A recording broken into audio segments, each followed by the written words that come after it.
So I will hit record, which I should have done already, but I was so surprised that Dirk suddenly started talking about All Quiet on the Western Front that I didn't. I would like to uh reiterate that like the during most of the pre-show, Dirk said like 6 sentences total. Well, you were trying to fill time. I was We trying to help. I wasn't though. I was like, all right, let's. And then Dirk just went off, and I'm like, what is going on? What I'm saying is they don't have any sense of timing whatsoever. Bad at this game. You're right. Hey, look, El Red Bishop is in the chat. First time here at Chewy's Discord spam has worked. Aha. Wait. Squeaky wheel and all that. Oh yeah, you just joined the Discord today.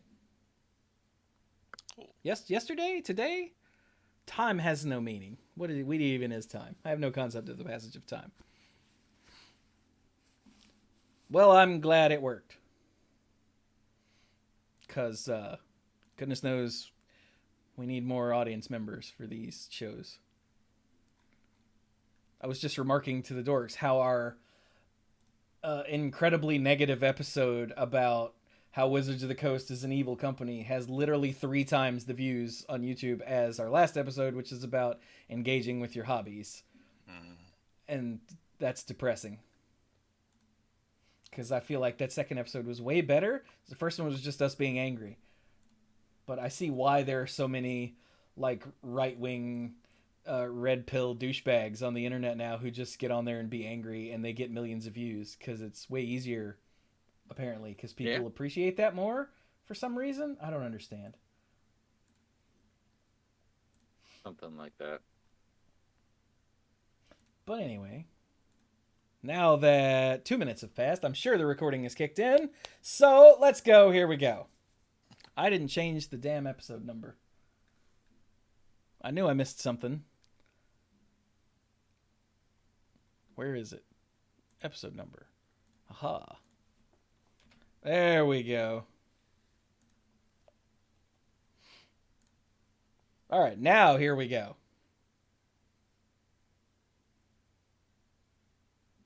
Ow, jam.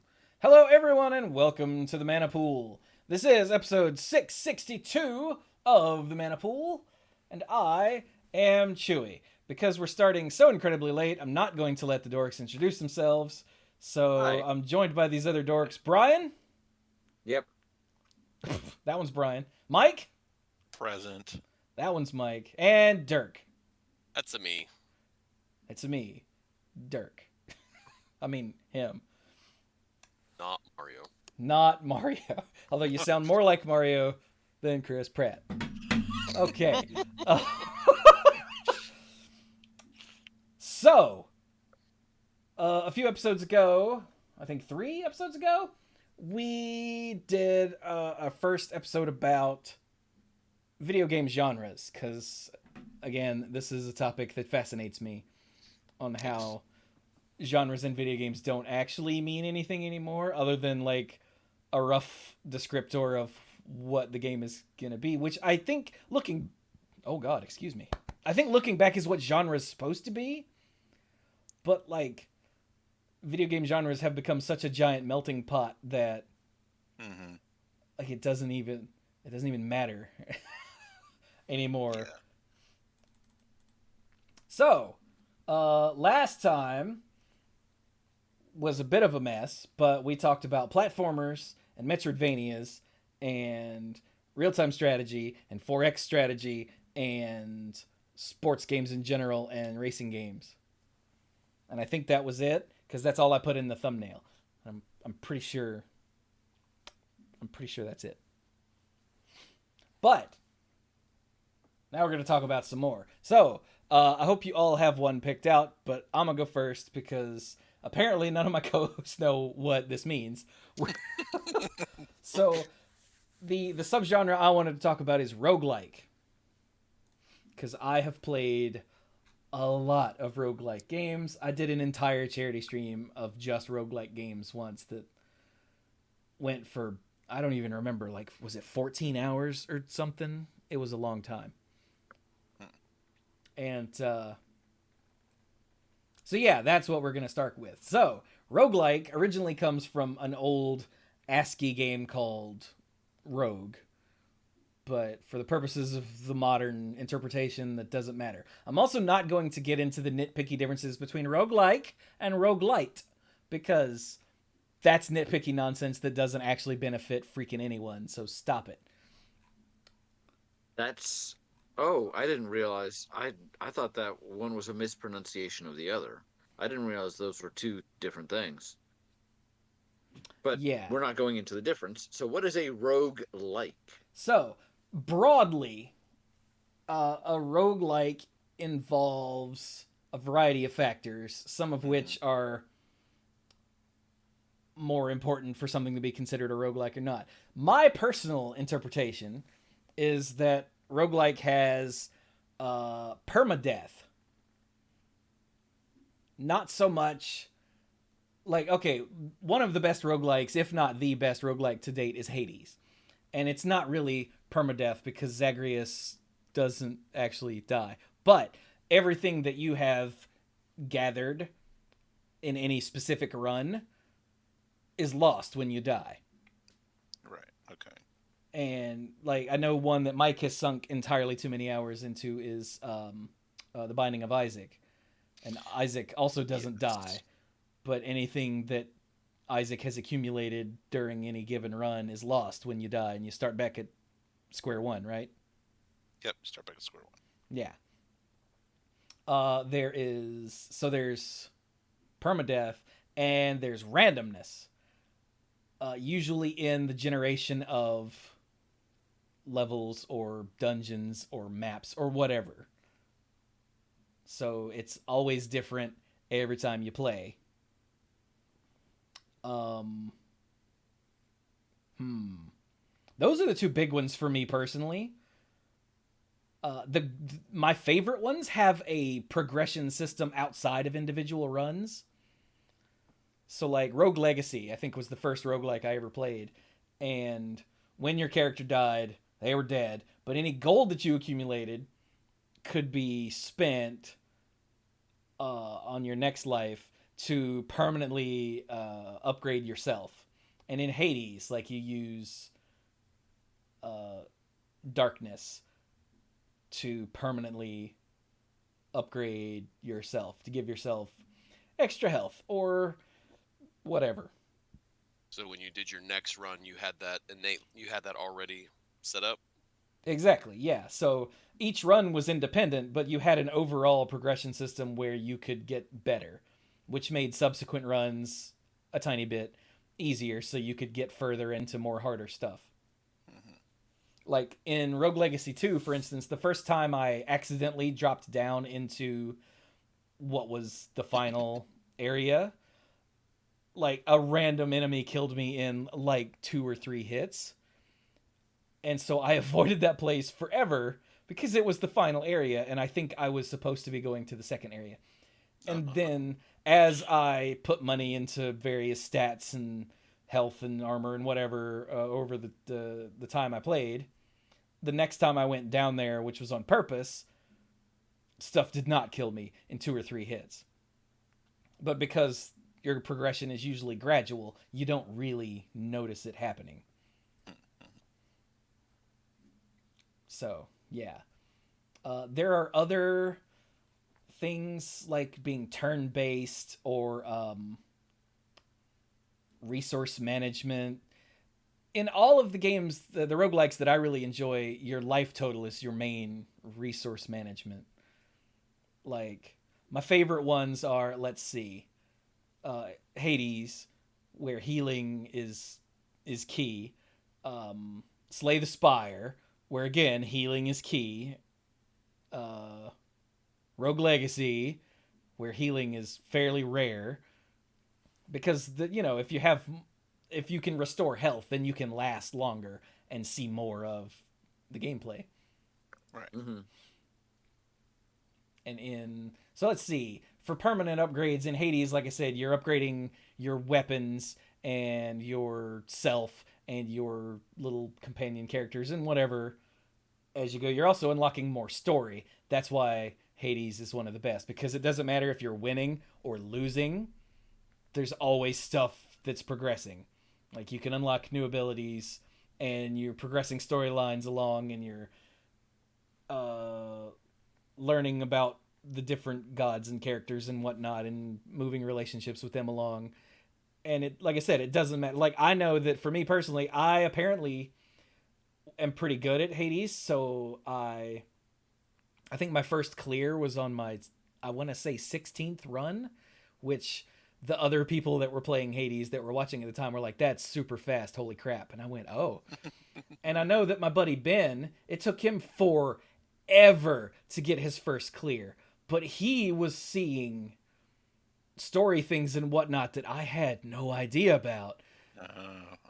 So he was progressing further this way, whereas I was progressing further that way, like upgrading my character and getting stronger, whereas he was seeing more of the story and character relationships and whatnot. So right. Hades is great because it has something for everyone. In Slay the Spire, your permanent upgrades are more like cards that are available to put in your deck.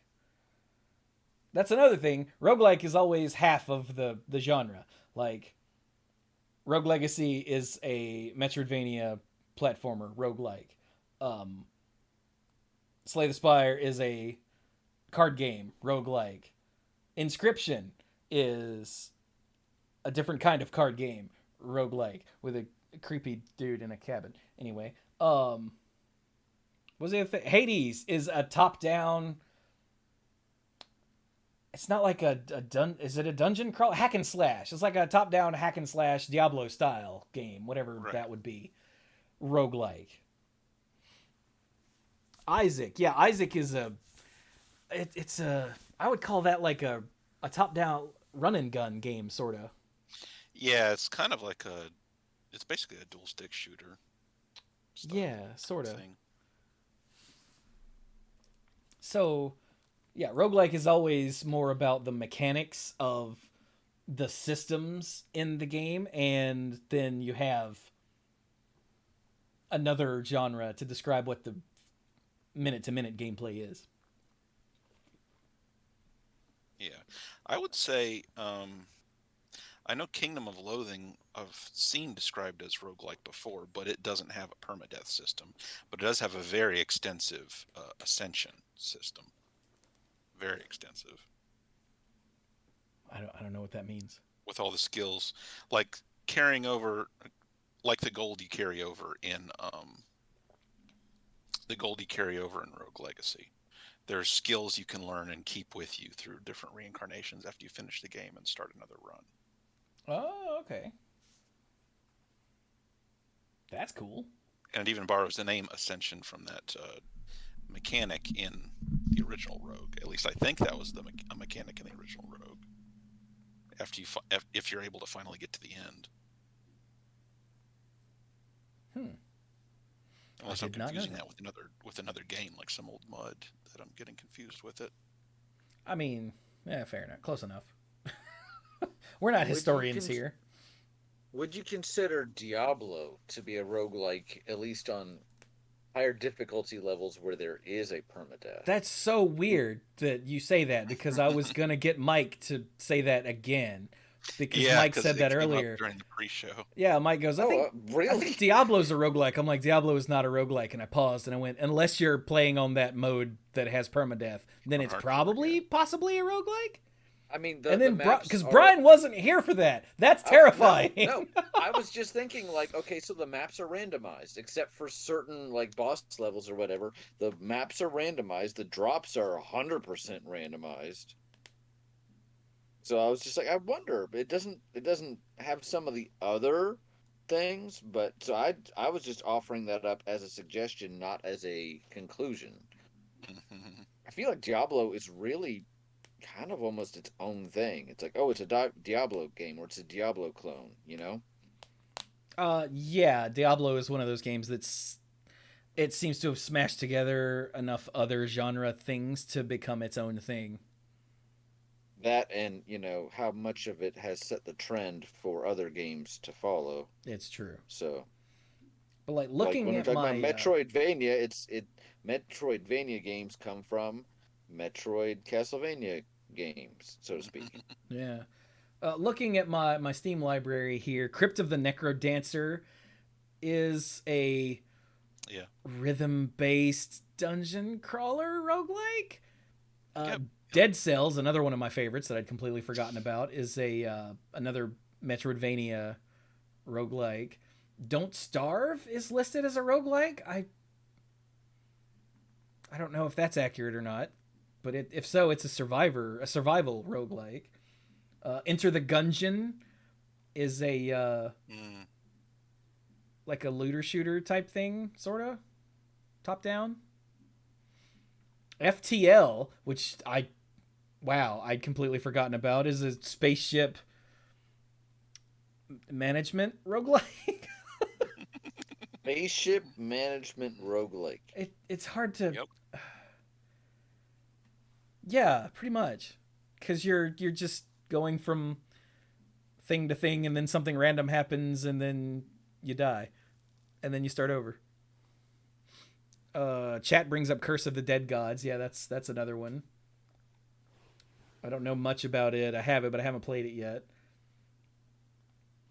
But yeah, there's a lot. Spelunky is one of the ones that created the modern uh, roguelike. Spelunky is a platformer. What the hell? How do you describe Spelunky?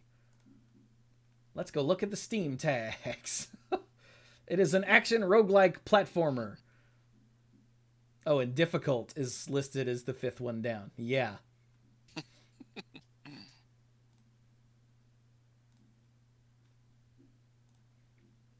But yeah, it's basically the first one in the modern push for the modern push of roguelikes. Dicey Dungeons is another one I've played. Mm-hmm. That's like a weird dice rolling strategy game roguelike. Hand of Fate is a combination card game and Arkham style combat roguelike.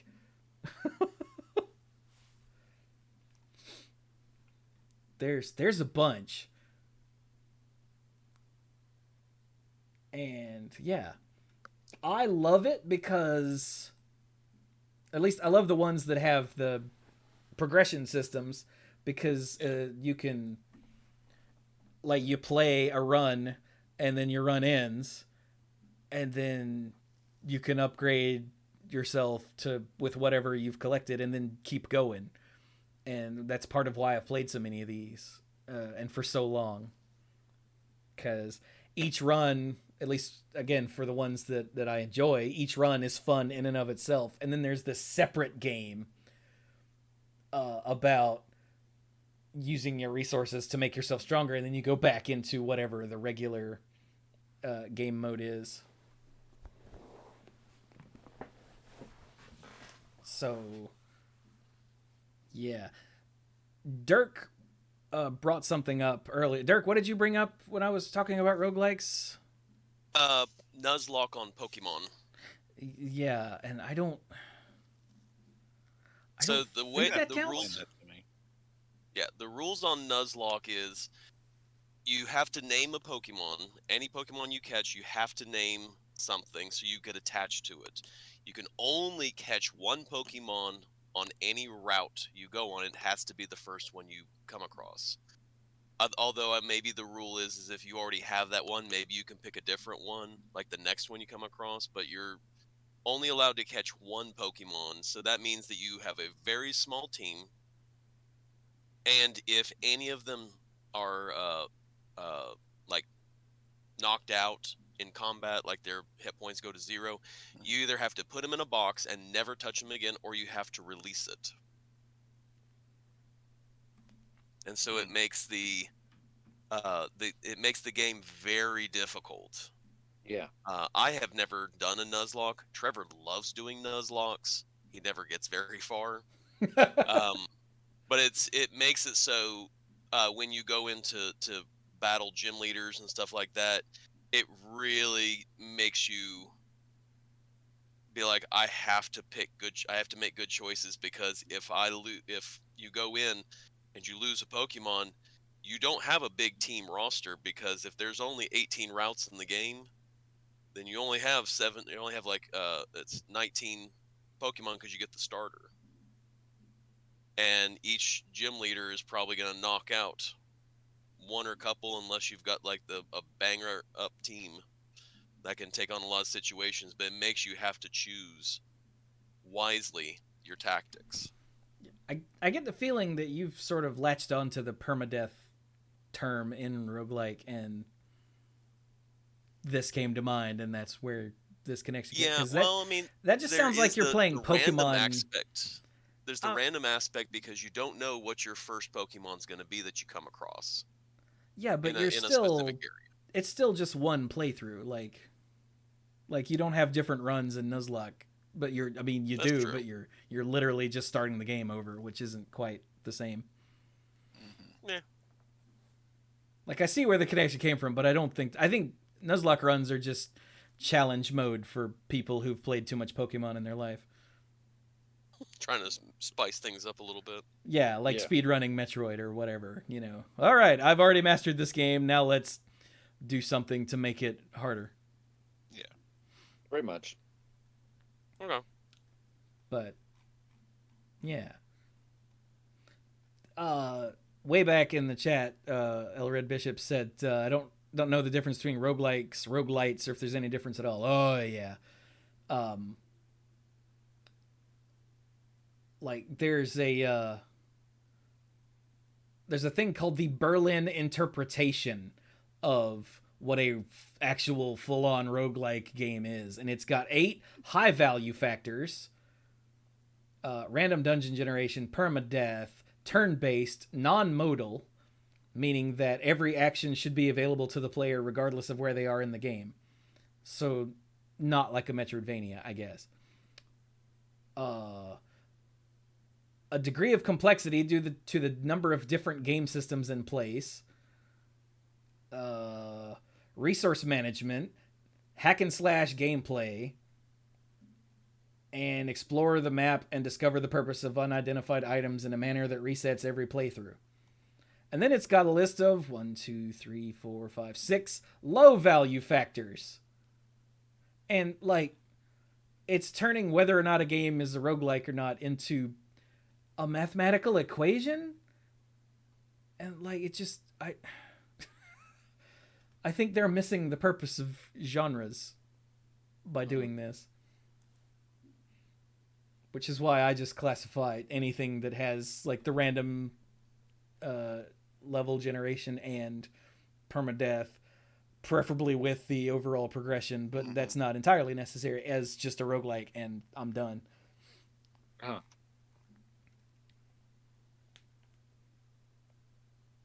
So yeah.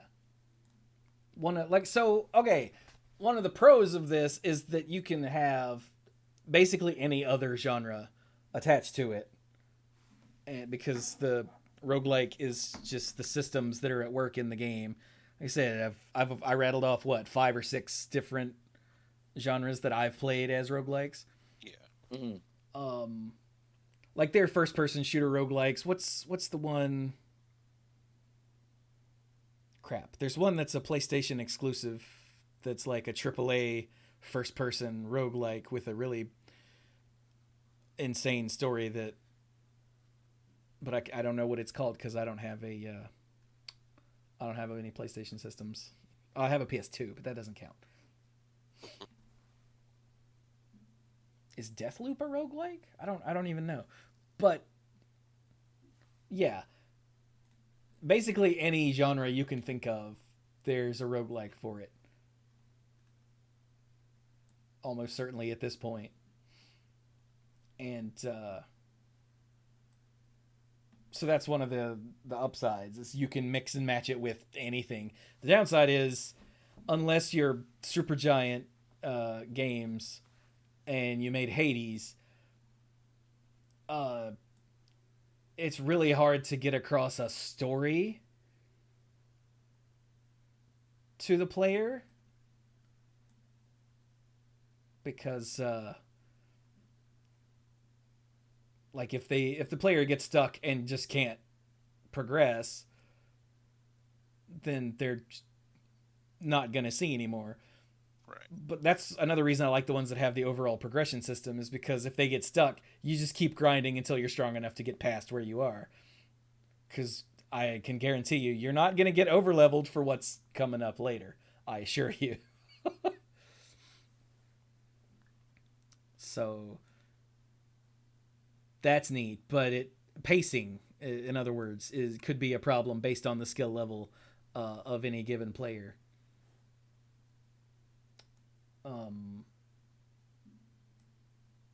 Other than the narrative thing, like for people that just want to sit down and play something that's a one and done, then roguelike is not for you.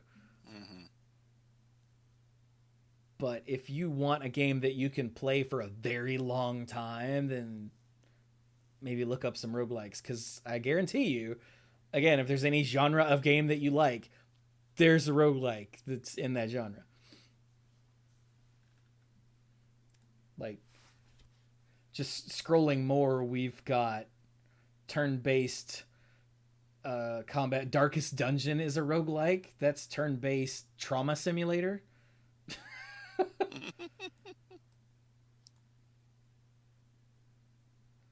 Like, there's a zombie shooter with 8-bit graphics called Dead Pixels. Road Redemption is showing up as a roguelike. Road Redemption is like a modern-day Road Rash. Remember that game on the Genesis? Oh, yeah. But I have no idea if that's actually a roguelike or not, or if that's just Steam tags being weird. So, yeah. Razorback said, I may have like 700 hours on Isaac for my PC and probably 200 hours for it on my Switch. Yeah, see? Let me look at Hades. I have 165 hours in Hades. But I would like to note, I only play Hades on stream. I usually stream for 3 or 4 hours a go. So maybe don't do that math. Jesus.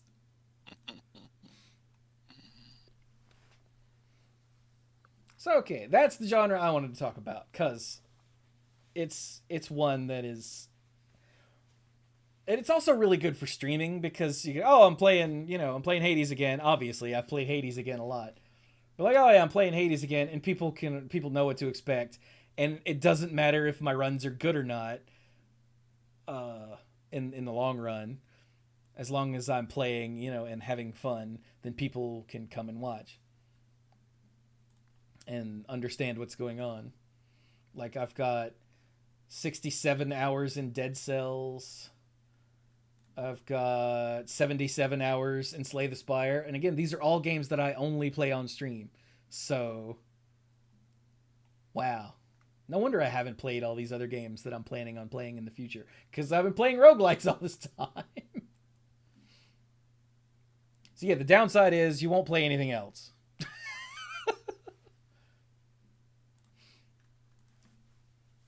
But all right. So that was mine. That was a big one I wanted to touch on, because a lot of people just don't have any idea what a roguelike is, and they're a lot of fun.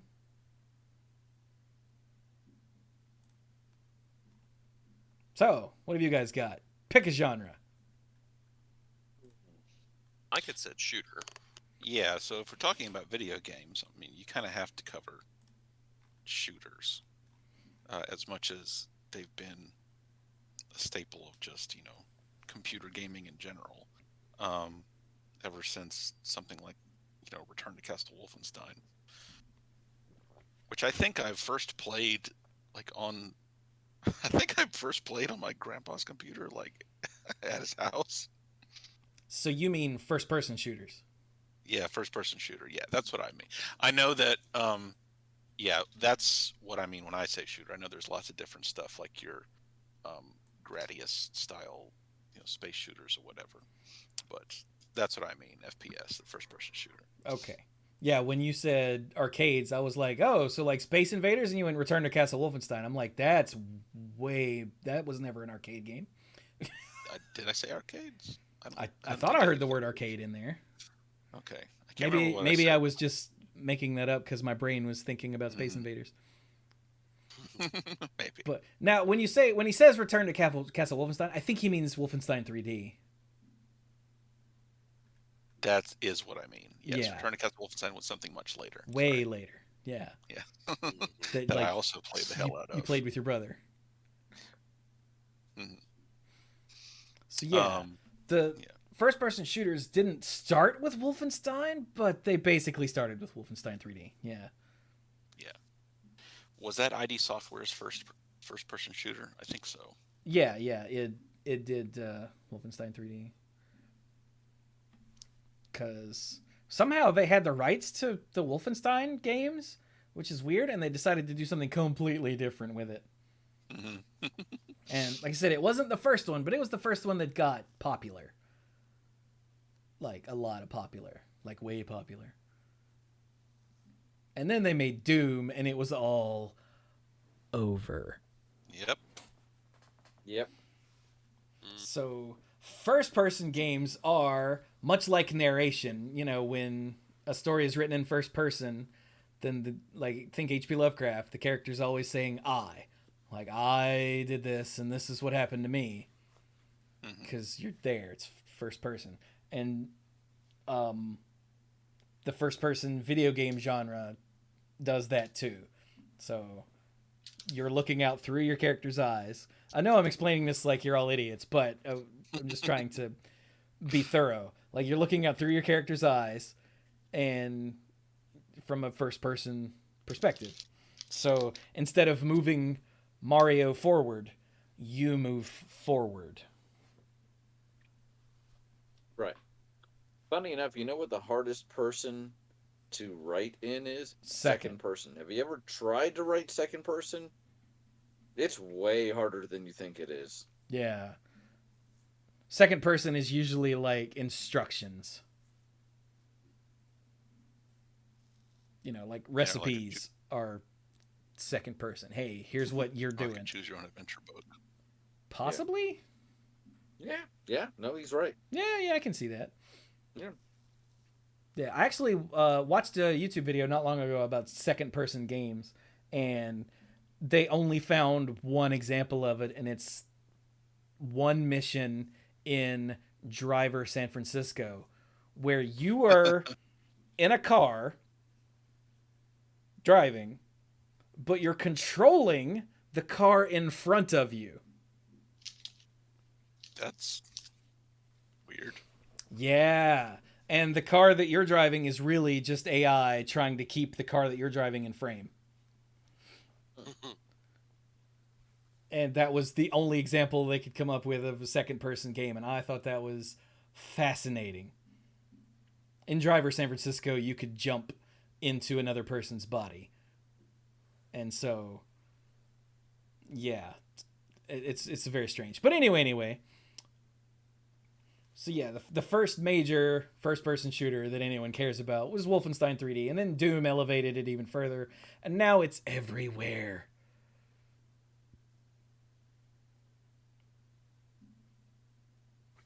I remember playing a lot of Quake in college. Yeah. That was a really good multiplayer one. There was multiplayer Doom, but I feel like Quake was a lot more popular after it came out.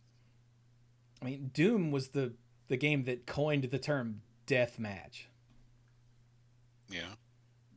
Like, Doom was actually such an influential game that the word first-person shooter didn't come about for several years. Those games were just called Doom clones. That's what the genre was called. I don't actually know when the term first-person shooter came about. That's a good question then.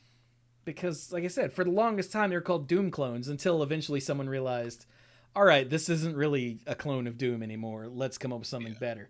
If only we could do that for Souls-like and Metroidvania, and possibly even roguelike too.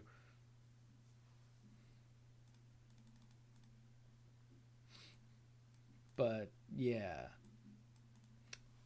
and because first-person games were so popular, like they evolved rapidly.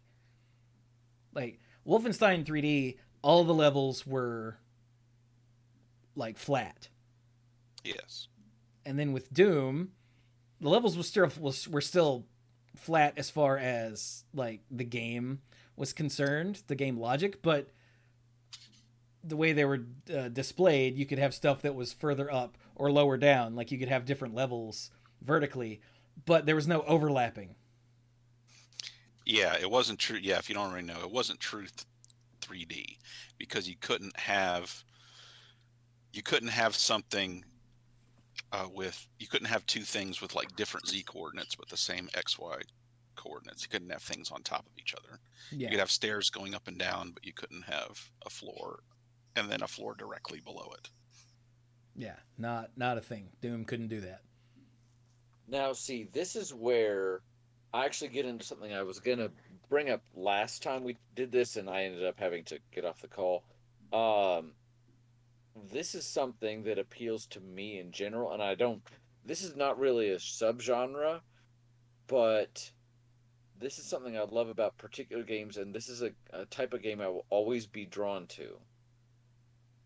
Games with mods, games with level creators. And the reason I bring that up now is I remember going in, and one of the first PC games I ever got that had a level creator, although it wasn't published by the publisher, was Doom. And I remember being like, how do I go downstairs? And the game was like, Brian, there's not really stairs there because you just create the illusion of it. Like the last boss in Doom 2, it looks like you're firing at this thing that's really high up, and there's kind of a wall there, but it's not really there. It's kind of weird to see like in the editor how it works.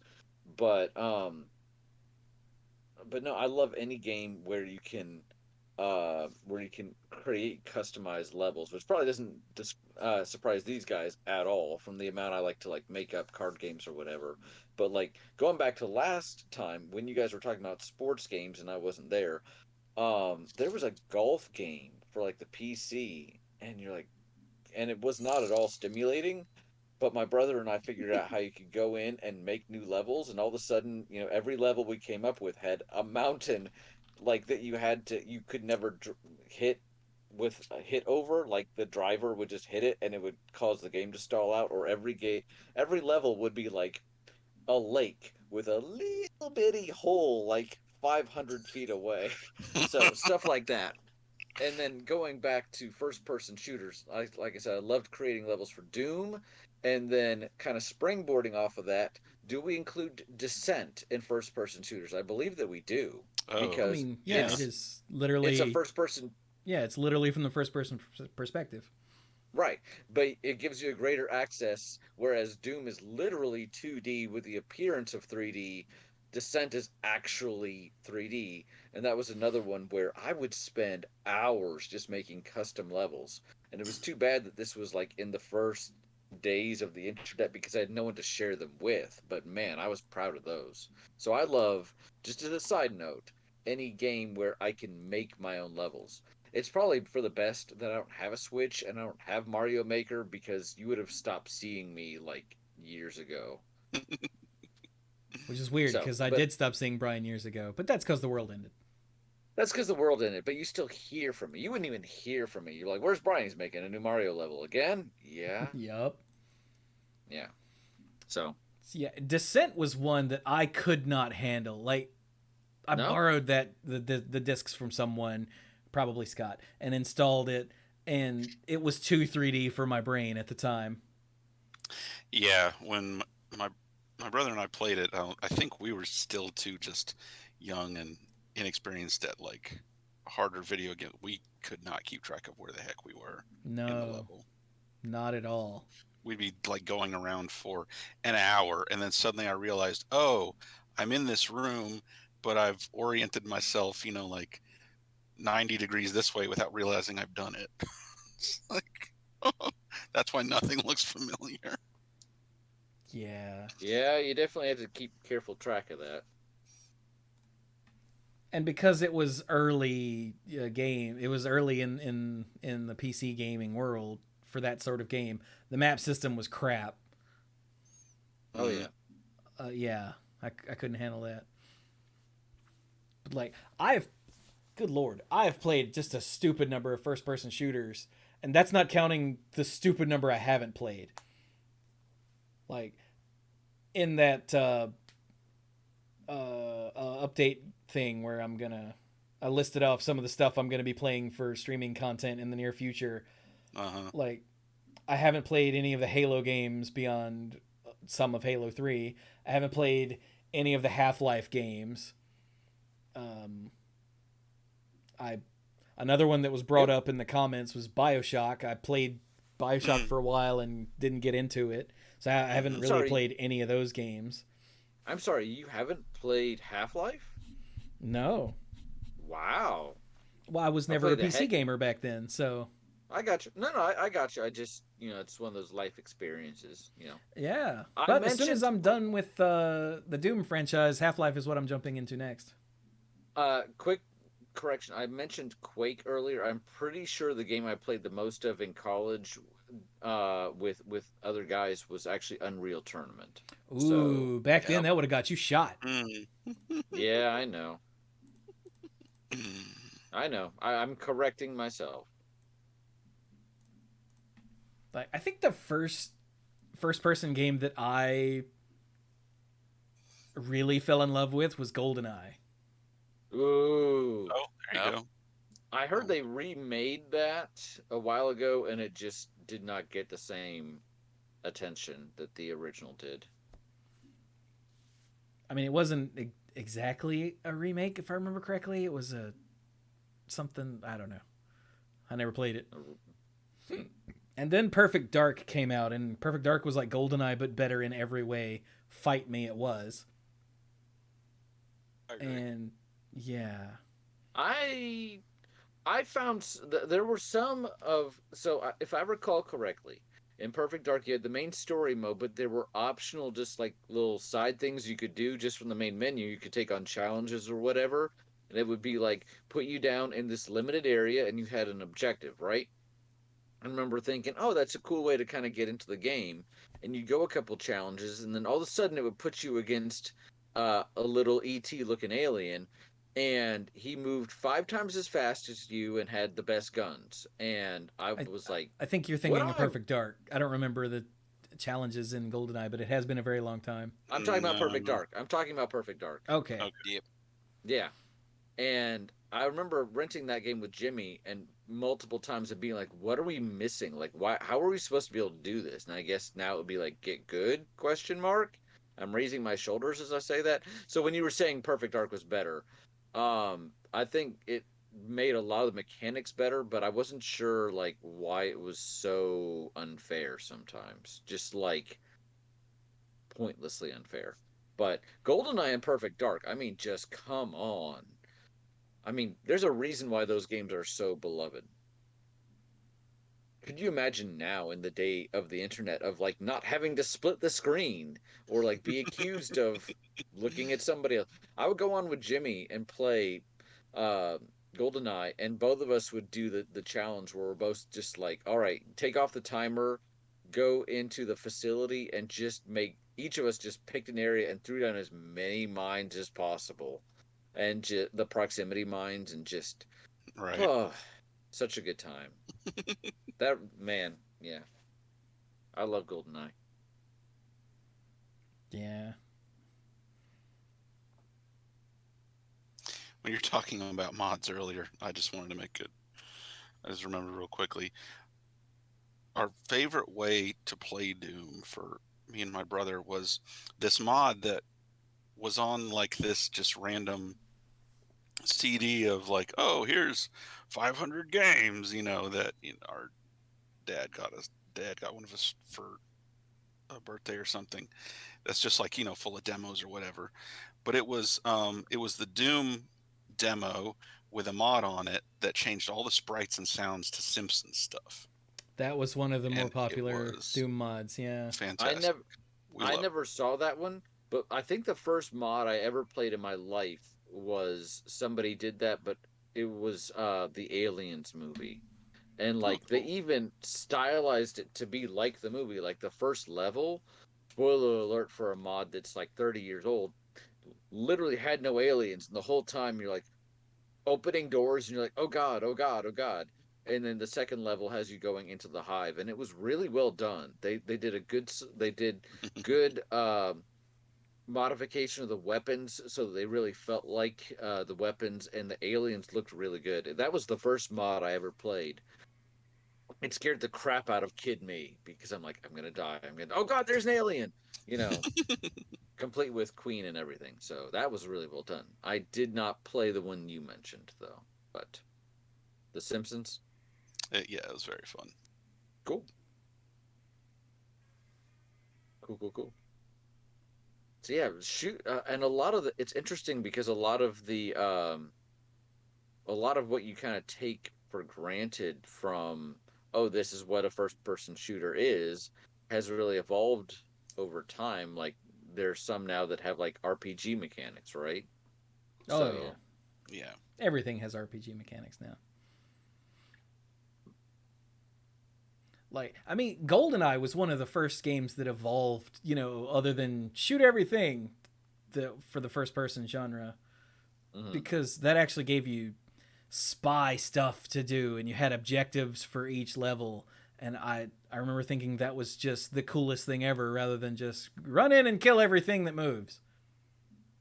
Although invariably you still ended up running in and killing everything that moved. But you had to, like you say, you had to go and, you know, take the disc from this. You had to go and make sure so and so didn't die, and I Yeah. was I, which probably somehow brought about the escort quests. I was gonna say, I wonder if this is the game that really taught me that I suck at escort quests, like Especially when just you had straight big up. head mode on. Oh god. Don't shoot the girl.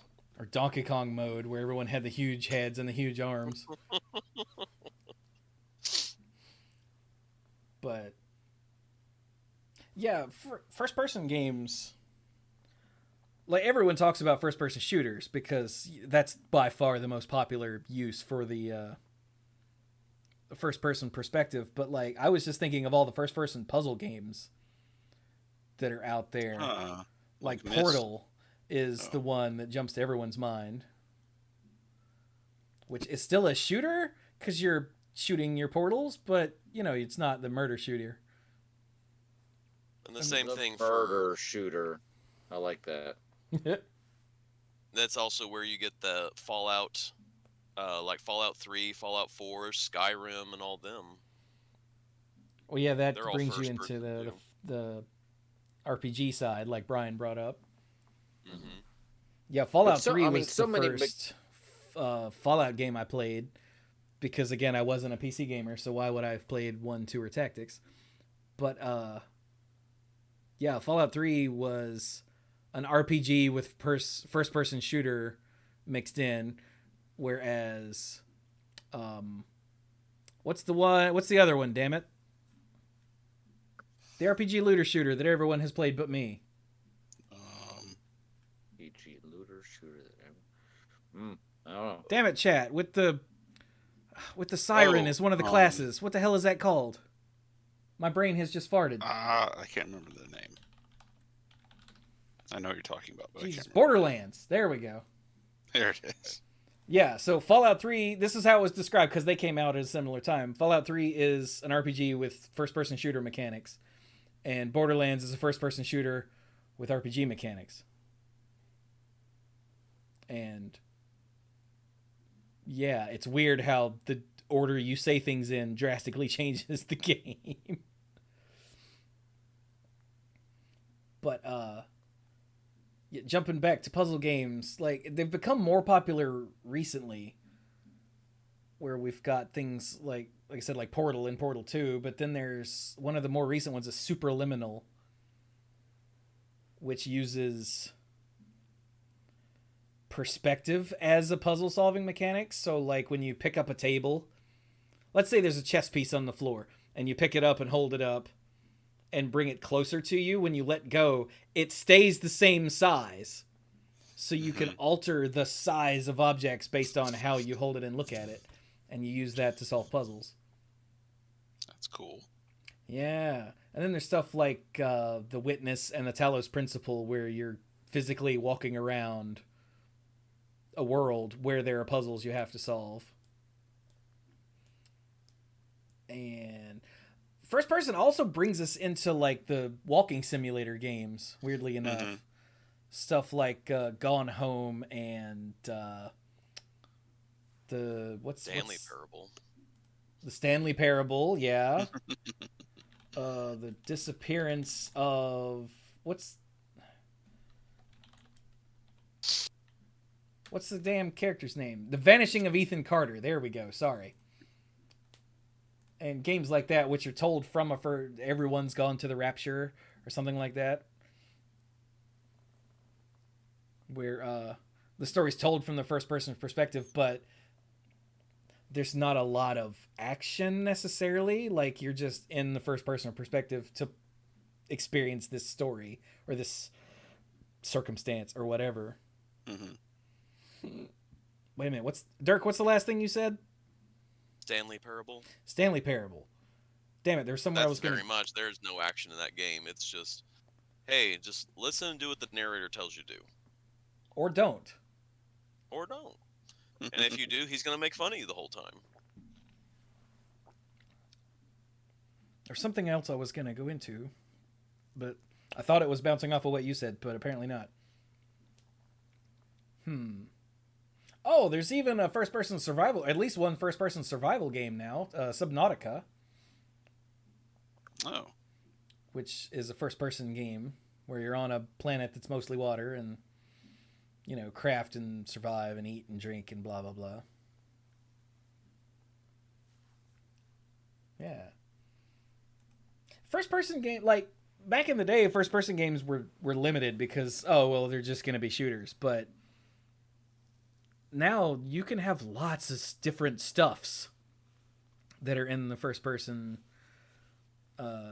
genre. Like, there's this crazy, super crazy, fast paced, like, it's sort of like Smash TV levels of insanity, but from first person, called Devil Daggers.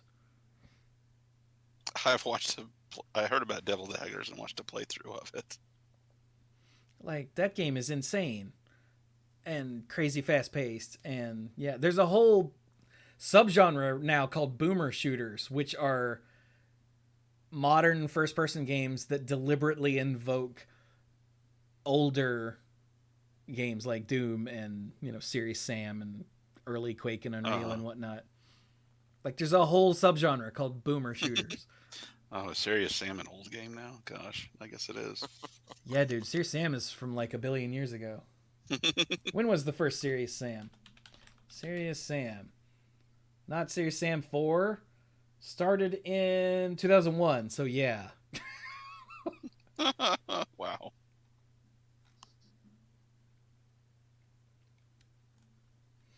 And oh god, like, I'm playing Doom 3 now. Hey, I started Doom 3 finally.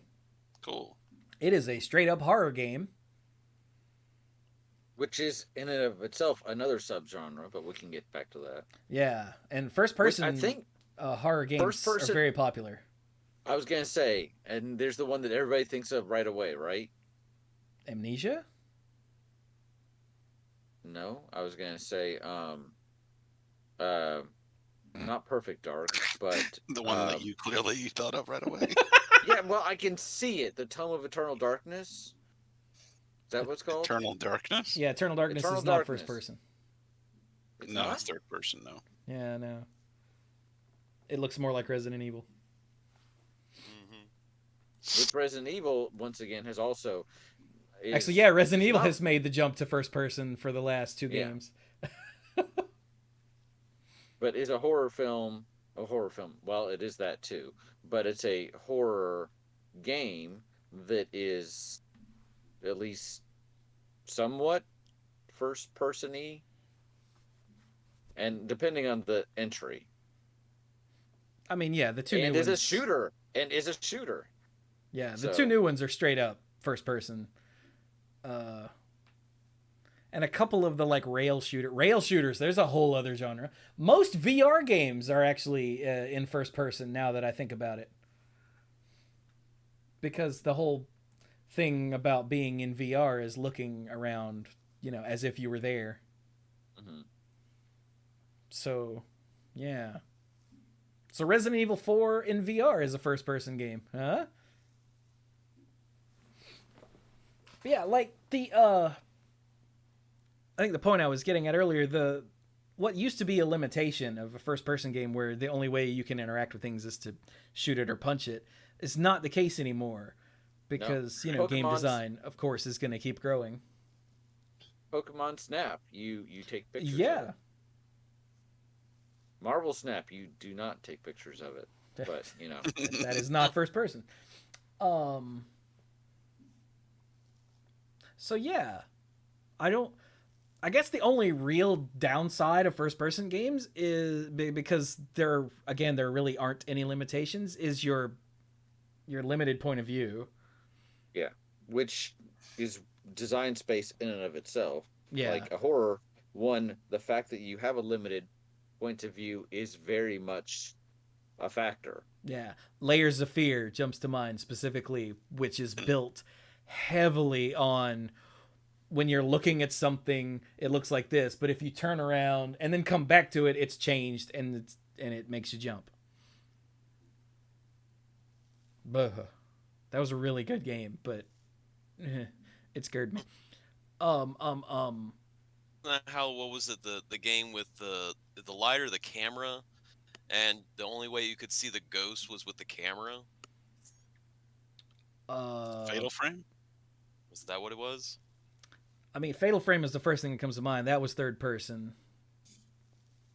Oh, that reminds me. I think when you looked through the camera on that game, it changed to or at least on some of the Fatal Frames. I think when you looked through the camera, it jumped to first person perspective, didn't it? I never played. I just heard about it.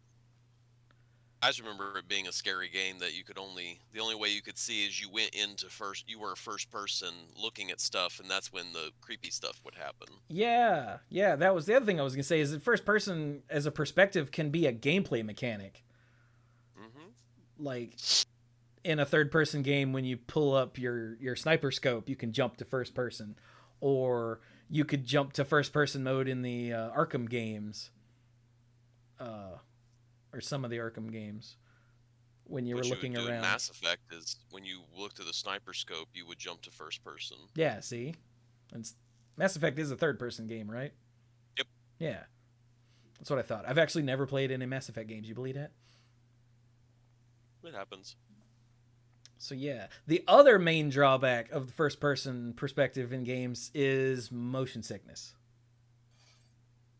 Yeah.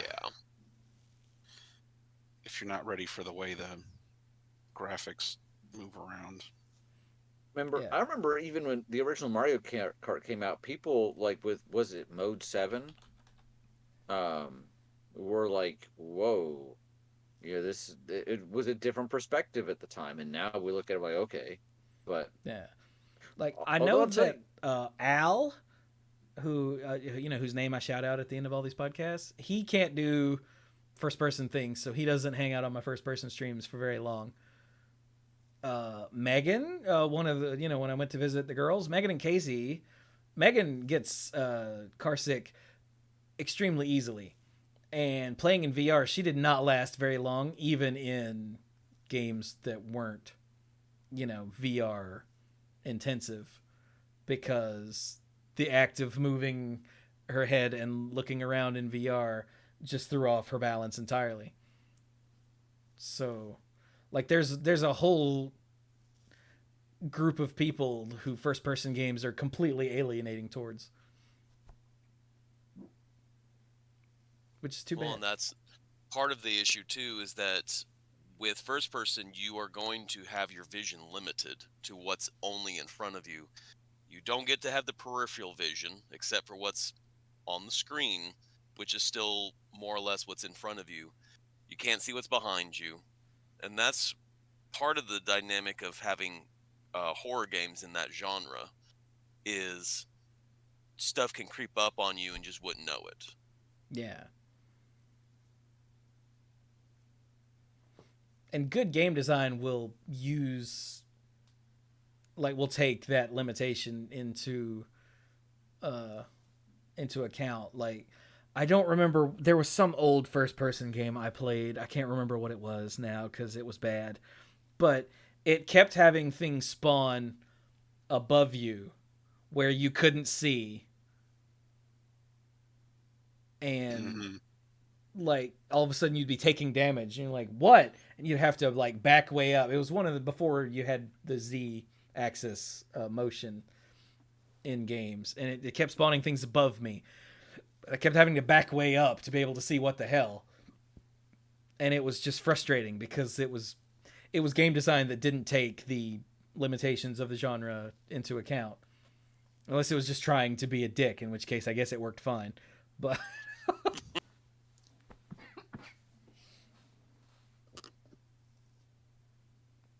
yeah. It's weird how, like, I don't know why, like, we talk about first person as a genre, but it's really not. It's more of a camera perspective. Yeah. And that's why it handles so many different kinds of games. Again, it's like roguelike. It's a mechanical thing rather than a... I guess it's a gameplay thing, too. This is why talking about genres gets so murky. Well, that's the thing about good games, is they take aspects of a genre, or maybe one or two, and then they combine them in such a way that with storytelling, depending on what game it is, will allow you to create a universe that's immersive. Then you also have some games that are like, we're going to make it a first-person shooter game with no thought as to how the mechanic works or anything like that, and you get an awful game. Yeah, there's a reason that some of the old franchises are spoken of reverently and some aren't. Like, well, and some... Sorry. Oh, I was just going to say, so many people back in the 90s talked about Duke Nukem, and now nobody talks about Duke Nukem, because Duke Nukem was like a joke version of Doom that for some reason spawned a franchise. Which they try to continue, only to be like, yeah, you waited too long for that, and no one thinks that's funny anymore. Yeah, like it was built on a type of humor that is widely considered not cool anymore. And yeah. Like, oh look, strippers. All right, that's the whole. They're strippers. That's the joke. Okay, good job. That is the entire joke. Yes. Oh, and he's spouting one-liners from movies. Okay. Great.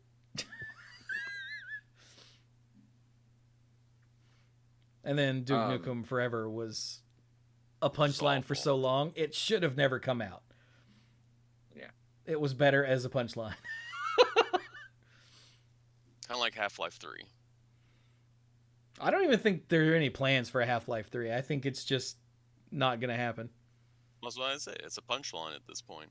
Yeah, but Duke Nukem Forever was going to happen. And it just kept not happening. Like, someone was actively working on it the whole time, which was why it was a punchline. Whereas Half-Life 3, the punchline is more that Valve doesn't understand the number 3 at all. Like, Half-Life, they did 2 expansion packs for Half-Life, Blue Shift and Opposing Force. They did Half-Life 2. They did Half-Life 2 Episode 1, which was a follow-up. They did Half-Life 2 Episode 2, that apparently ended on a cliffhanger. I haven't played it yet, but this is what I understand.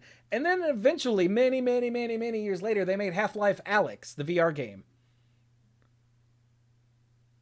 Did you hear a 3 in there anywhere? You did, but it was just counting the number of things. Then they made Half-Life Source, which was a remake of Half-Life 1 in the Source engine. And then someone else made Black Mesa, which is a remake of Half-Life entirely from something else. Like, what? Mm-hmm.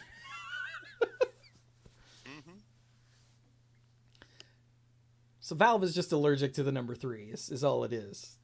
I think when the 3 is invoked, they turn into werewolves or something. I don't know. I was going to make a point, and you guys kept going, but when we were talking about forced perspectives, and Dirk mentioned that sometimes when you have the change in perspective, it's not really for the best, but it's just kind of done because that's what you do, right? Okay. Is that not correct? Yeah, like that, like the Fallout series is an example where it had always been like the first two were top down, like Diablo style, and then at some point someone was like, why don't we just do a first person perspective? And that's the third game, and they just ran with it because it turned out really well, was Yeah. able to allow them to do the story. So It sometimes also you get sold good more ones. games than 1 and 2 combined. Like, Right. Sometimes changing the perspective of the game saves the game or it makes it better. And I have no doubt there are some where they were like, "Oh, we're going to do this," and then they decided to go in a different route. In terms of perspective, I have no doubt that it just went down in a big fireball. Mhm.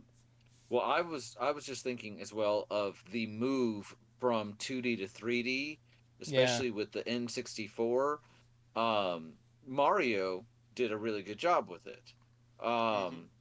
We look at the penguin now in Mario 64, and it's a little janky, but it's still pretty cool. Um, Zelda but went with it. They did a Zelda good. went with it pretty well. Yeah. Castlevania struggled. And because I think there was that move where probably everyone in the studios was being told, "Are you doing a 2D game?" Yes. Forget that and make it 3D. Like, but that's not no, no, no. It's 3D now. It's 3D now because that's what everybody expects. The Yeah. technology allows for it.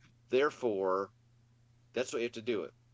Yeah. It's like Jeff That was Goldblum in Jurassic Park. Like they they were gonna do it, so they didn't question why.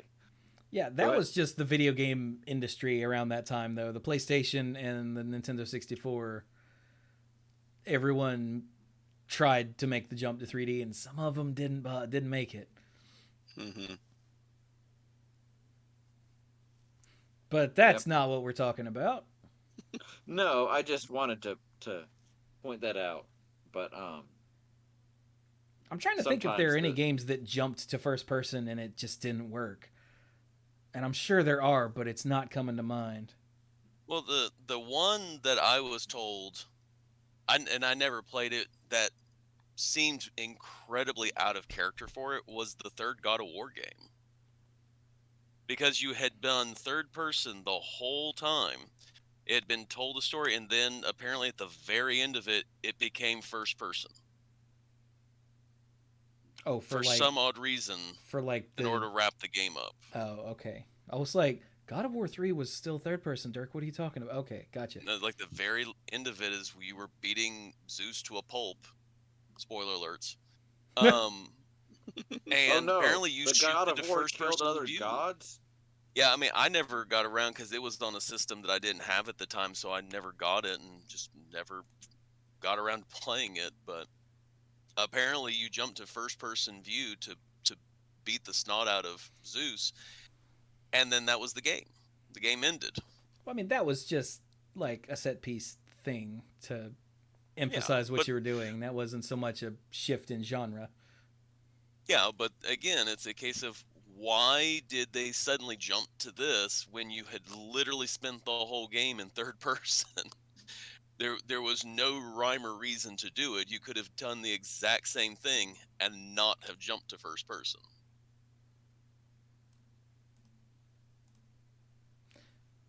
Yeah, okay.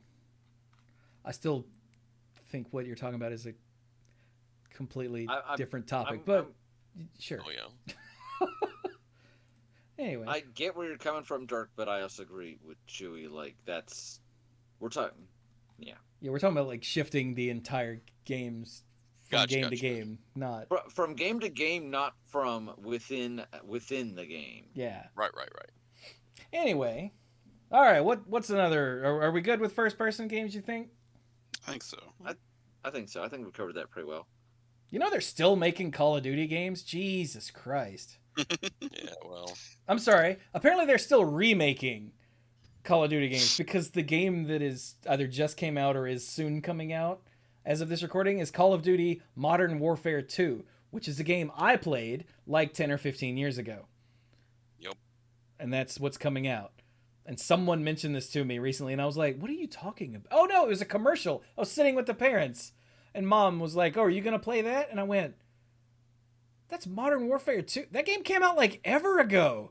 And I looked it up, and so a few years ago, they did a remake of Call of Duty 4, Call of Duty 4, Modern Warfare. They did a remake of that, or a reboot or something, called Call of Duty Modern Warfare. And this game is a sequel to that reboot, remake, whatever. But it's still called Call of Duty Modern Warfare 2, which is what the sequel to Call of Duty 4 Modern Warfare was called. And video game naming is some of the modern video game naming is some of the stupidest crap that has ever existed. Like Doom 2016. Like, you have to call it Doom 2016 because you can't just call it Doom, because Doom was a game we played 1,000 years ago on our PCs.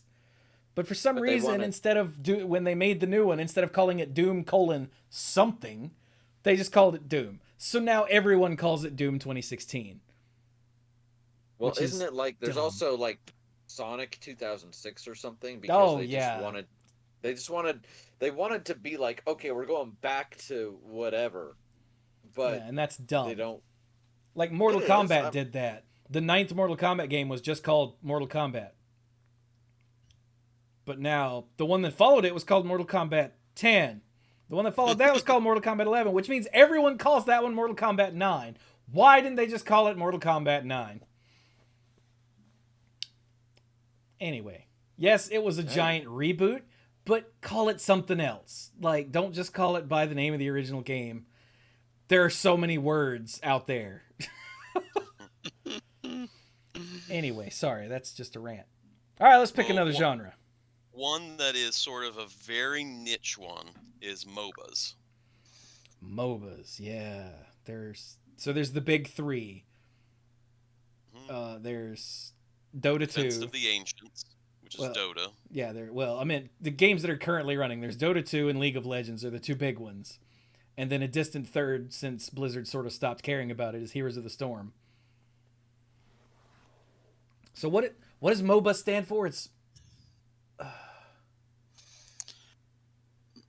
online battle arena. Battle arena? Multiplayer online battle arena. That's the M. I was like, mobile? No, that's stupid. What is the M? And yeah. So Dirk, tell us where MOBAs came from, if you know this story. I'm sure you do. So the original MOBA came from Warcraft 3, and the map title was Defense of the Ancients. And it was, you had 3 lanes, and your goal was to, and it was, again, a multiplayer game, so your whole goal was to take out the other person's base going through these lanes. Well, apparently, and apparently Blizzard was so happy with and everything that they neglected the fact that they didn't own a copyright to the name. So someone came in. All right, so hang on. And Dirk, took the formula. Dirk is leaving pieces out. This was user-created content. Oh, yeah. Like, Defense of the Ancients was a mod or a custom game mode or whatever that was called back then. That's the map. For Warcraft 3. And, yeah. So, eventually, the people who started Dota took that and they made their own game, which they called Dota 2, which is still going, and Valve owns it now. And yeah, originally Blizzard was gonna make one called, I think it was called Blizzard Dota, right? And then Huh. Boy. they realized, because I've seen the promotional screenshots from way back then of Blizzard Dota, but then they realized they don't have the rights to that, so they had to name it something else. So they went with Heroes of the Storm. And yeah, like I played Heroes of the Storm with Gothic like a lot back in the day. Hmm. And yeah, the MOBAs are They're fun to play, but it's not a fun game to play if you're doing it by yourself. yeah, they're team based. Most of them, at least the big three, are. So you have to play with other people, and they're only multiplayer. Like you're only competing against other people or bots. But by and large, it's a team of players versus a team of players. And they're also famous for having some of the most toxic players ever. I remember when I was playing Heroes of the Storm, because I think I was playing it before Chewy got into it, and I was like, hey, Oh, this yeah, is like a lot. interesting. But I was scared to death of playing with real people because I was like, I'm going to go in and I'm going to be just horrible, and I'm going to be the reason that this fails. Not to mention, I played Warcraft 3 back in the day, and Defense of the Ancients was my worst map. Just straight up, just could never get a handle on it. And luckily, they did a decent enough job um, with Heroes of the Storm that I actually ended up not feeling like I was always bringing the team down. So, yay. Um, which I think was a sign of it was pretty well made. And it's too bad that they don't really do it anymore. But I also got involved with other games, so even if they were, I wouldn't necessarily know. Yeah, like I have played other games that are technically MOBAs that aren't team based. Like Minion Masters is a one-on-one, technically a MOBA, and the Minion Masters has a very similar playstyle to that Magic game that doesn't exist anymore. Oh wait, which one? Why can I never remember the name of it? Hang on, I think I still have a folder for it in my videos. It was called Mana Strike. Yeah, that one. Yeah. That's right. Yeah. So they're not all multiplayer team based only, but again, the big three are. Yeah. Well, And there's they- a couple that, depending on how you split the hairs on it, are kind of team based. Like it's players versus other players or versus bots, but they don't do the 3 lane thing. Like World of Warships is you have a group of people who are fighting another group of people trying to sink their ships. And their bases, their objectives for you to take. But essentially it's you against a bunch of other people. Neat. Oh yeah, Smite is the other one. Thank you, Razorback. Oh yeah. I forgot about Smite. Smite was the one with the gods and everything, wasn't it? Yeah. That's still going? I have no idea if it's still going. I assume so. Yeah, the only one I played any amount of was Yeah, still going. Heroes of the Storm, and it was fun. I enjoyed playing it, but I do understand that that environment breeds toxicity. Because it's anytime you have a team-based game, if the team members are not on the same page, it degenerates into name calling, bickering, and just yeah. Yeah. It's always somebody else's fault. Oh yeah. Well, If yeah. only someone was down here to help me, we would have been able to win this map. Yeah, the problem with being team based is a lot of people think they are the team. Yeah. But it so for the big 3 or 4, I'll assume Smite shares similar mechanics. Like you start there's a map and you're on one side and the other team's on the other, and the idea is to slowly level yourself up and make yourself more powerful, whether it's by getting experience to level up or gold to buy new toys or whatever. And you slowly get stronger and stronger and stronger until you're strong enough to push forward into the enemy's territory and start knocking down their defenses until eventually you overwhelm them and Right. blow up their base. Mm-hmm. And there's a lot of strategy involved. Like the term ganking is a thing where you come at, like, multiple members of your team come out of nowhere to kill one of your opponents, and thus giving you the edge in a team fight. So you kill one person, and before they get a chance to respawn, you start pushing and make some strategic gains. And then they respawn, and you go, oh god, they're at full strength, and you scatter. And,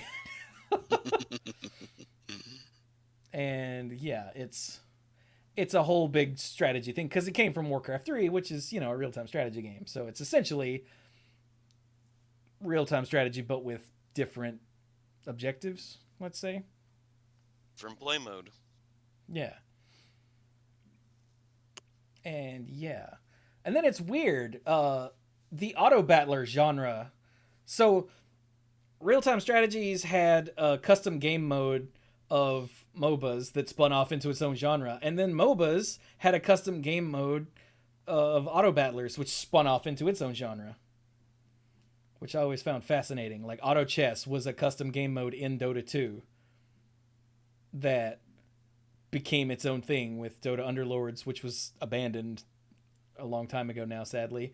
But what's the big one? Teamfight Tactics is, to my knowledge, still going strong inside League of Legends as a sub-game there. So I found that fascinating. Auto battlers are more of a resource management and strategic placement game than the real-time strategy thing of MOBAs, which is a trip. I got hard into I downloaded Dota 2 just to play auto chess because it appealed to me. And then I got heavy into Dota Underlords, and then they abandoned Dota Underlords, which made me very sad.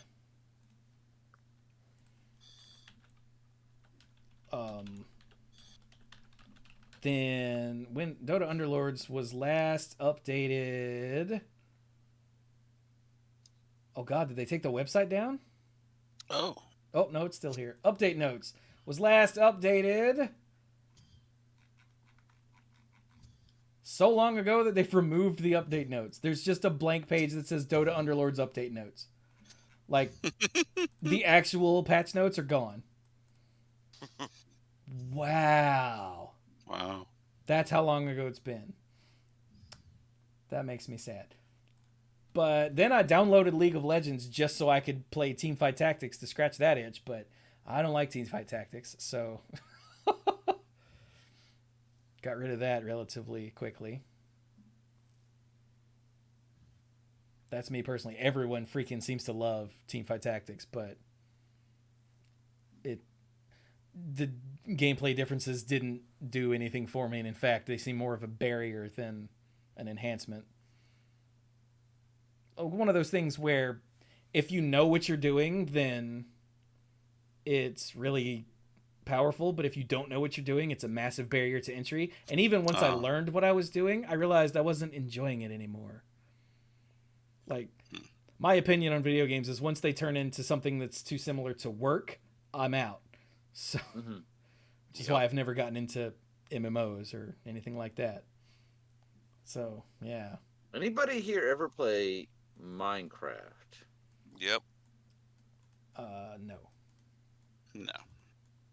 Like, I I will know not way let too much myself. about Minecraft to have never played it, but no.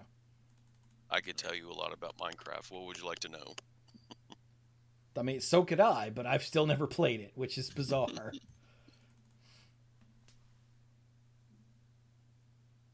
So why do you ask? It's a very popular game. It has a a feel like Dirk was saying of how do I say this? I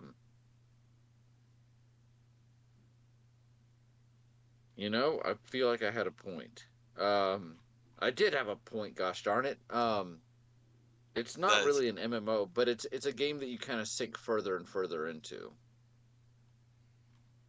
it's Maybe one of I'm those off games here. where if you after you play it for a while, you get in deep enough and everything, it becomes a job. That's probably what I was thinking of. So, thank you. Sorry, I was not expressing that very well. I was trying to figure out if you were leading us into like the survival crafting genre with that, or if you were just talking. Trying, I was working towards something, but I guess I just lost the thread. So, sorry. The next one I had on the list was puzzles. Oh God, So that's too broad. I think to start this late at night. yeah, well, I had then RPG, tactic games, flight simulators, action card games, and Sims. Were all genres that I was like, there's a couple genres I just wrote down Dirk's just for like busting potential everything out. topics. Screw it, let's go. Uh, Well, I mean, those are just ones that I had written down. Like, you know, it's whatever. let's see. I think if we're gonna narrow it, probably card would be an easy one to do. Yeah, right. Card games are weird. Yeah. Yeah. Like, obviously we know things like Magic and Hearthstone, but then like Slay the Spire is a card game where the cards tell your on-screen character what to do, what attacks and abilities to do, rather than something that's more minion based like Magic or Hearthstone, or Inscription is more minion based. But Slay the Spire, you don't play creatures or attack with things; they're all actions. And then of course there's stuff like Solitaire, Mm-hmm. Right. which that is I discovered the Solitaire thing on Windows again, and that's what I've been using to help me get the odds and ends posted. Because it's got Klondike, which is what we all think of as Solitaire, thanks to the old Windows Solitaire game. Spider, Free Cell, and then two modes I hate called Tri Peaks and Pyramid, I think. Yeah, I hate those two, but Klondike, Spider, and Free Cell I'm all about. I used to play the hell out of some Free Cell. Yeah, it's hard. Mm-hmm. Like you actually have to think about what you're doing, and plan with some strategy instead of just go 6 goes on 7, 5 goes on 6. Mm-hmm. Make sure it's the other color. Like But yeah, there's a couple other ones. I want to say one of them was on my wish list. I think it's Foundations. Was supposed to be one where you sort of like Civilization, but when you level up, there's cards you pick, and the card gives your faction abilities. And depending on which cards you get, it gives you things like your faction has extra strength against like melee units or something like that. So instead of your faction having a static ability the whole time, your card helps you determine what your strength is for that round or what your cumulative abilities are going to be. And they're just drawn at random. And so that sort of, because of the randomness, it forces you to kind of go, okay, well, I've got this one. Well, that means instead of a previous game I played where my air units got a benefit, now it's like my sea units get benefit. Well, that means I need to roll a navy this time. And it takes you out of your comfort zone because of that. Interesting. Of course, I never played the game, so I don't know if that's actually the case. I'm looking at it on Steam, and it doesn't mention, like, none of the tags mention cards at all. But Humankind, that's the game. Humankind. because it's turn-based strategy, but in reading the stuff about it, it implied that there were cards of some sort that you got during play. I mean, whether the specific games that you're talking about use cards or not, you're describing what could very well be a card game. So, Yeah. And I'm trying to remember if wasn't there ones like Tactic Ogres? Wasn't there like a one of those games that was like a card-based one? I have no idea. I mean, there was a Kingdom Hearts game that was a card game. Well, that's true. What was that? Was that Chain of Memories? Chain of Chain of Memories. Memories. Yeah. There's also like Slay the Spire is a deck building game. So like you start with the base deck, and while you're going, you can acquire new cards and get rid of old cards and upgrade cards and whatnot until you craft a deck that does a specific thing.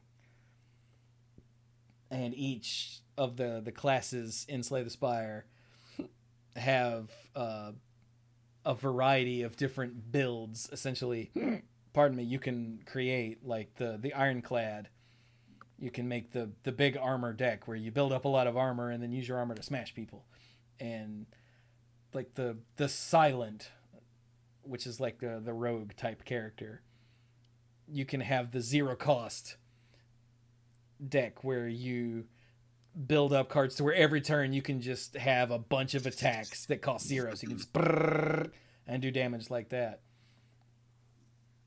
If you can get the right cards and relics and whatnot to make it come together, you can become super OP. And then like Hand of Fate, as you play, you unlock new cards to put in your decks, but you build your decks ahead of time. So you've got the deck of equipment and the deck of encounters you can run into and stuff like that, so you can tweak the stuff that you'll run into and the stuff that you'll have at your disposal, which you can acquire as you play. So it's neat. And as you do some of the harder ones, you'll unlock they're like mini quests. So as you if you finish this one, you'll unlock the next step, which you can put in your deck and then get in your next run, because it's roguelike, remember? Mm. Yeah. And then there's stuff like Cultist Simulator, which I never got around to playing. And before I did, it turns out that the guy who created it is apparently a giant pile of human garbage. So now I'm never gonna. But I don't even understand how Cultist Simulator works. And apparently that's part of the appeal. Is you learn as you go. And by the time you figure out what's going on, something else has popped up that you have to learn. I know Cap was playing it for a while back in the day. And I tuned in to watch one, and I was like, I don't even, what, huh?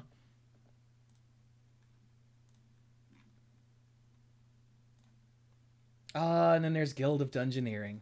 Oh, I loved this game. But I'm trying desperately to remember how it works, and it's not coming to me.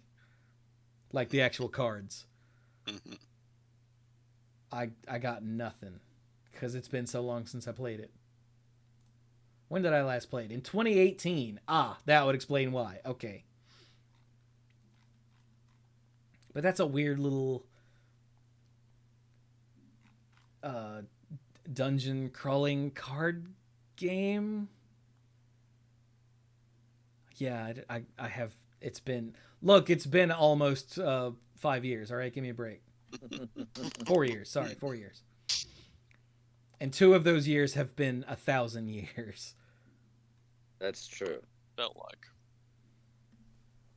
Yeah. Card games are a trip, because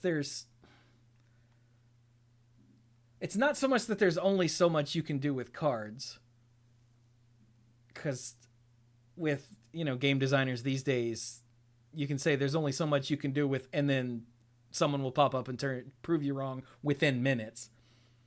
Mm-hmm. Yeah. Oh, The Infiltrator says, I played Poker Quest, a game with random weapons and gear, where you got dealt cards from a regular playing deck and your gear worked or got bonuses with certain ranks, suits, etc. Oh, that's cool. Wow, that is cool, actually. That's like Puzzle Quest. You could turn anything into a freaking RPG, I swear. The problem with card games is I don't have a lot of experience with many of them because the ones I played hard, and so I didn't play very many of them. Like Magic, Hearthstone, Eternal, I got into for a little while because it was like the midpoint between Magic and Hearthstone. Yeah. Yeah, I did some Magic and Hearthstone online. There was, what was that other one that Richard Garfield was involved in? Spectromancer? Spectrum, I think that's right. Yeah. I played that for a little while. I didn't play against other people. Just did against the AI. I didn't appreciate how I got bored with it eventually because turning up the difficulty, it felt like it just increased the amount of, stupid cheating devil machine nonsense. Stupid cheating devil machine nonsense. It's got to be the name of a band somewhere, right? If it's not the name of a band, it's an album, right? There's also card games are great as mini games inside other games. Like everyone thinks of Triple Triad from Final Fantasy. That's 8, right? Mm-hmm. Yeah. And then there was one in Final Fantasy 9 too. Mm-hmm. Tetramaster, was that 9? Yeah, that was 9. And then there was Gwent in the Witcher games. King of Cards had the Shovel Knight expansion. I now can't remember what the name of the damn card game was.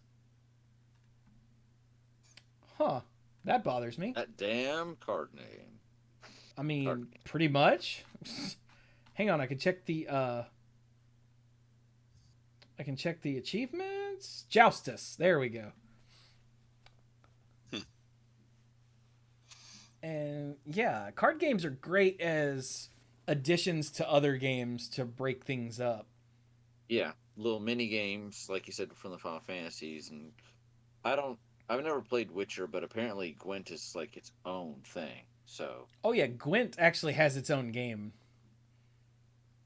Fun fact, back in the day when different people owned MTG Cast, we were like a hair's breadth away from getting a big sponsorship deal to promote Gwent. Wow. Because like they were like, would you talk about Gwent? And I was like, I guess, I mean, I can stream it and form some opinions. Yeah, they're like, okay. And they gave me a code for it, and I from GOG from GOG, and I downloaded it, and I never played it because that whole deal fell through, and I realized I didn't want to play another card game. So The Infiltrator says Genshin Impact is about to wrangle its own CCG inside the game. You know, that does not surprise me as a free-to-play mobile game.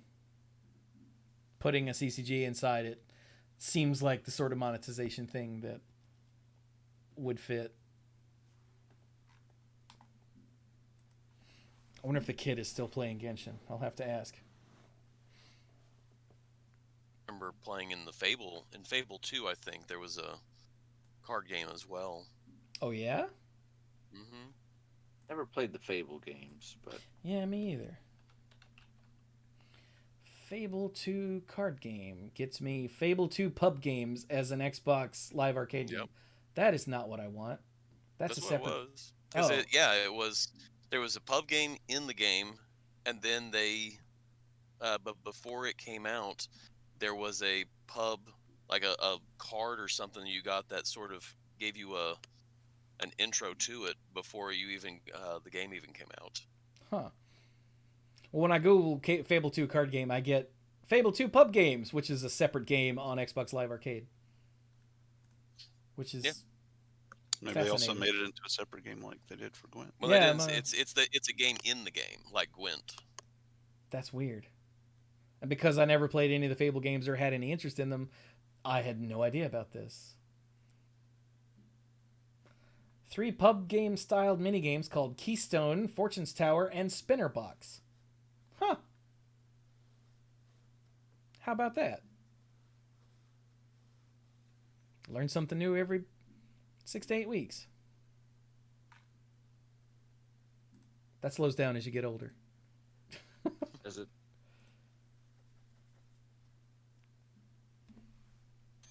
How about that? So yeah. I think the 2 big types of card games though are like the deck building games and the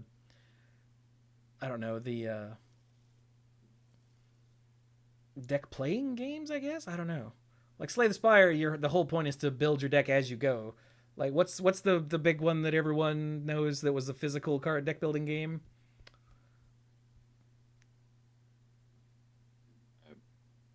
What?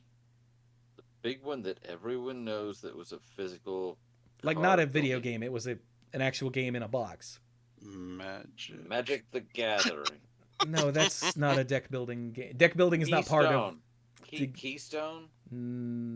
I don't know what that is. Then I'm Ascension. not sure what you. Thank you, chat. Jesus Christ. I don't think I ever knew that one. Isn't that the one Kibler worked on? Was that Ascension? Yeah, that was in a box. Oh, okay. For some reason, I thought it was a collectible one. I mean, it might have been. I don't know.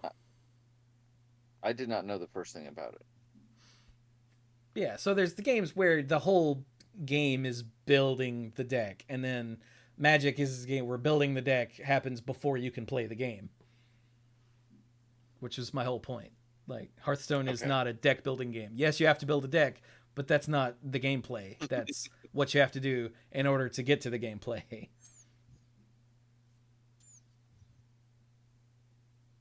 There's also, like, board games that have cards in them. Like, what is this called? Armello?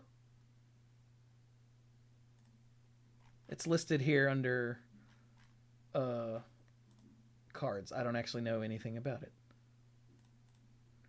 Store page. This is a turn-based strategy board game that also has card game listed as a tag on Steam.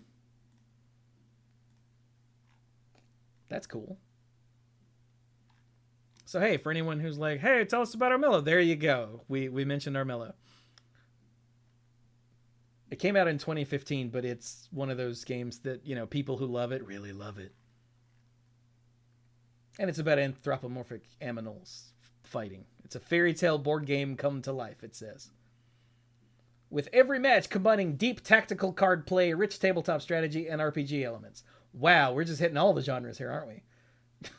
Has it got survival and first-person modes too?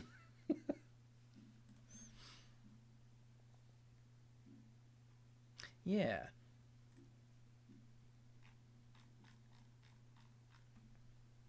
All right. Now what? Should we call it there because it's 10:30 and Dirk's about to turn into a pumpkin? Yep, I'm good with that. I sort of figured. So there. Okay, what did we talk about? Let's come back to this again later. Yeah. So what did we talk about this time? We did first-person roguelike card. MOBA. What was the other one? First person roguelike and kind of and MOBAs. Yeah, MOBAs, and then cards. Got to write this down for the thumbnail. First person roguelike MOBA cards. Okay, there we go. Because in like 2 days when I go to make the thumbnail, I'll be like, oh God, I don't know what we talked about. I got to go back and listen to it. Because I am constantly... This is going to sound really weird, but I'm constantly thinking about video game genres. Like, when I was trying to organize... This all came about as a thing that I do on the regular when I was trying to organize the stuff in Launchbox. Where I have, ROMs for 1 billion old games. And, like, it rapidly became an exercise in thudding my head against the wall, because I'm like, I don't even know where to start. Like, so it's a thing ever since then that's just been always rolling around the back of my mind. Mm-hmm. And I find it fascinating. And then as I watch, I think I've said before, I'm watching a series called Video Game Works, where the host of the show, it's on YouTube, the host of the show is going through the history of various game systems in chronological order. And he brings up, of course, this is when all the games started to have RPG elements in them. And I'm like, that was in the early 80s. What the hell? Huh. Like, the mixing of video game genres started early and never stopped. So, yeah, it's fascinating to me. Which is why I had this idea to do the show and talk about it with the dorks, because like it's always in my head, so let's get it out and talk about it some. But anyway, so shall we final thoughts then, my dorks? Let's final thoughts then. Okay, somebody do that then. So, my daughter's growing up. That's I don't terrifying. know that I'm comfortable with this. Make her stop. Is very terrible. She has another year, and then she's a teenager, and I am not okay with any of this. But Fun fact: I mean, your parents weren't either. I'm sure they weren't. But I mean, otherwise, I'm doing okay. Got some big cases coming up. We'll see how they turn out. Like briefcases, got some big ones coming in the mail. You're gonna stuff full of stuff and take to court and look all important. Probably need to. It probably would help. Yeah.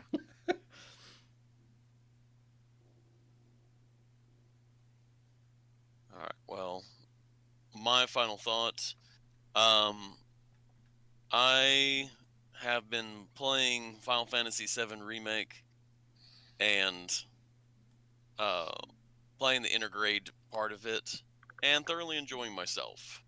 Ooh, So- I'm gonna start that tomorrow. Because I have unless something awful happens. Last week, I was about to hit the go button, and my internet went out, and I was like, "Thanks for that." So I couldn't stream it. Yeah, but so yeah, for those of you that come to the streams, the next couple Fridays will be for intergrade. Anyway, sorry to interrupt you, Dirk. Keep going. So that's what I'm doing, is playing it. Was able to play a couple of the mini games a lot faster than I did in the past, mostly because now I know what I'm doing. And the only other thing I had was I did my public service today and got my flu shot. Oh, I was gonna say I did too, but I did a different kind of public service. Did you vote? I voted. Nice. Dirt. Yeah. Yeah, that started today here around this region. I need to go do that myself. Yeah, I fortunately am blessed having a job that says, yeah, we're going to give you guys a teacher work day on that day. Hey! Not because of out of the goodness of our heart, it's because most of the schools are voting sites.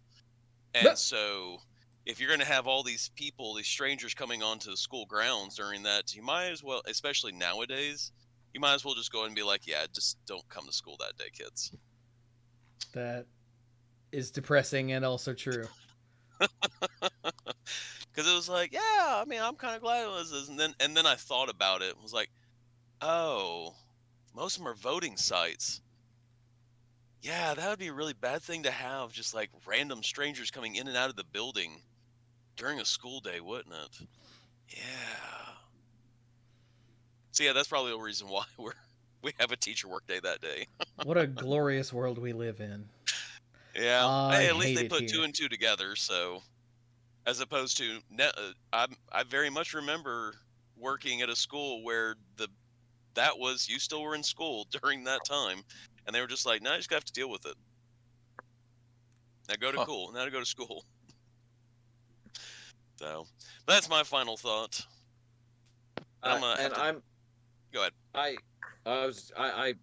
something's come up, not an emergency, but I'm gonna head out. You guys have a good night. All right, Hey, night, you Brian. guys. Yeah, I'm gonna head out myself because I'm about to turn into a pumpkin. It's the right season So- for that. It is. I did pick the right season to turn into a pumpkin, didn't I? So with that, I'll I'm try off to real bed. hard not to stab a knife into you and cut pieces out to make a goofy face. No promises. Well, I'm off to bed. Have a wonderful night, guys. All right, Thanks. night, sir. All right. All right, Mike, what you got? All right. Well, I mean, at least something good happened. Over the last week, I got to spend time with my brother Thomas, and we took a little guys trip to go hang out in the mountains for a couple days, and then drive down to Atlanta to see a concert. And it was fun. It was really nice. I had a good time spending time with him. And on Saturday, we spent a fair amount of time sitting around playing the Warhammer commander decks against each other, and that was really fun too. Nice. There's an obvious best one, and there's an obvious worst one. And we didn't get to play the last match that would have told us the order of the middle ones, but yeah. The Necrons, the mono black deck, is definitely the most consistent. It just has the most powerful stuff to do, and the enablers and the payoffs fit really well together. The Chaos commander deck is a lot has to go right to even get in the game for that deck. Between there's a Cascade theme, there's an Instants and Sorceries theme, which doesn't feel like it's properly supported within the deck. Like there's nothing for the payoff cards to work off of, hardly, it feels like. And there are several cards in the deck that are not as good in a 2-person game as they are in a 4-person game, so that was a problem too. So it'll be interesting to see if it gets any better in a game where your opponents spend a little more time messing with each other to give you a little more time to set up, and those cards that are good in bigger games get better. So but yeah, I'm pretty sure the Imperium deck it felt like the second best, even though we didn't get to prove it. So now I understand why it was hardest for me to find the Necron deck and the Imperium deck when I was going around trying to get them. I'm surprised people don't seem to like the Tyranid deck as much. I've read people saying that, it's just beating down with big creatures. Well, that's a strategy. It is. Yeah, wait, why you And say that like it's a bad thing? Yeah, I know. I guess it's just because it's probably just the dice to removal sentiment. But the creatures in there some of them are particularly dangerous, and some of them are really sticky and hard to get rid of. So I liked it. Nice. So if we ever get together again, when we ever get together again, who knows? I'll bring those with me and see if we want to do anything with them. Fair enough.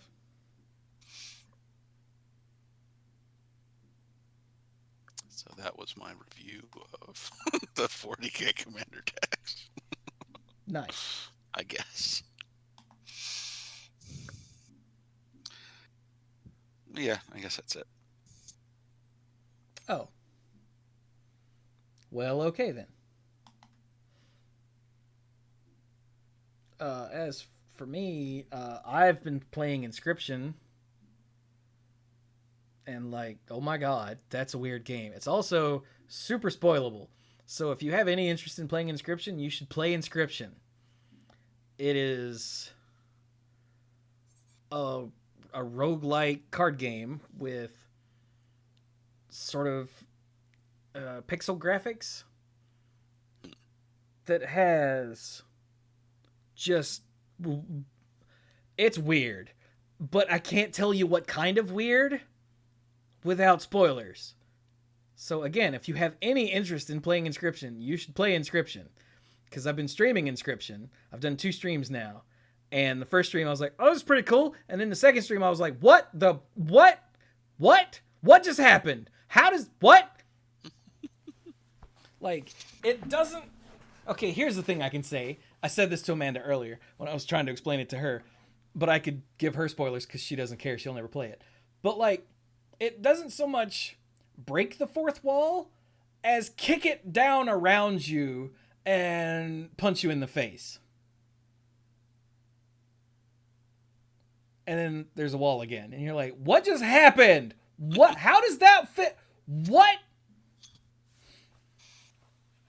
So yeah, the presentation is excellent. Like the setup is you're playing this card game in this little cabin with a pair of eyes across from you, because that's all you can see of your opponent. And you can actually get up from the table and walk around the cabin, which you have to do to like do story-based stuff and some puzzles and whatnot. It's freaking weird. And I really like it. And then I said I really got hooked into the mystery of what the hell's going on after the first stream. And after the second stream, I have to keep playing to see what?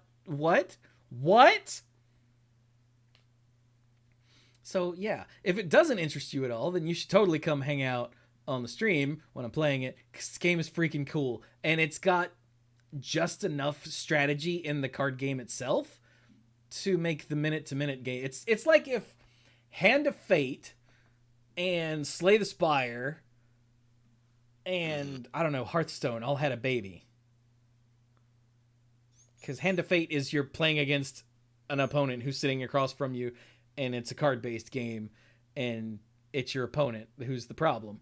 And then Slay the Spire is the roguelike aspect of it. Like the map on Slay the Spire, where you have different paths, and each path leads to different things in the future, you know? That's how the roguelike part works. And then hiccups. And then the card game itself, it's not like Slay the Spire because it's minion-based. Almost entirely, actually. I think it is entirely minion-based. I don't think there are any spells of any sort. So, yeah, it is a trip. And I dig it. But yeah, when I beat the actual opponent the first time, not him in a mask. Because, oh yeah, when you come across other characters, he just puts on a wooden mask to represent, like when you, the Prospector's the first boss, so he puts on the Prospector's mask and talks in the Prospector's voice. But he doesn't talk, because it's silent.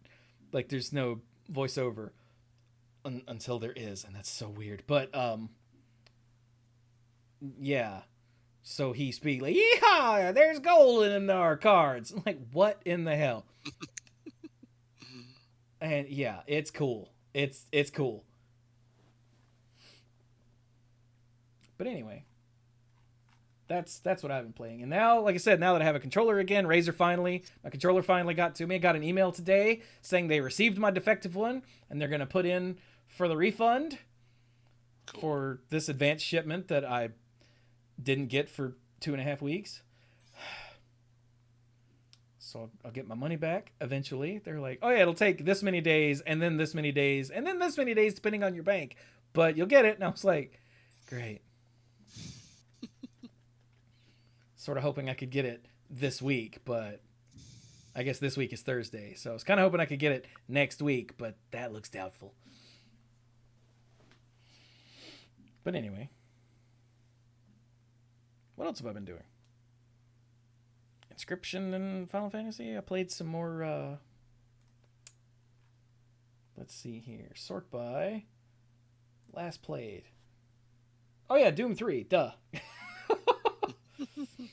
Yeah, I did one stream of Doom 3, and it is very much a horror game. Like, original Doom was a horror game in as much as things would appear behind you that weren't there before. And you'd go, Yeah. ah! And the fear came from, I don't want to die. Whereas in this game, they're like, "Buh, yeah. Like, there's jump scares. There's jump scares. But they're not like cheap jump scares, you know, if that makes a difference to you. But the atmosphere is completely different. The main complaint I've heard about Doom 3, though, is that it stretches out for too long and everything's very repetitive. And I can already start to see that.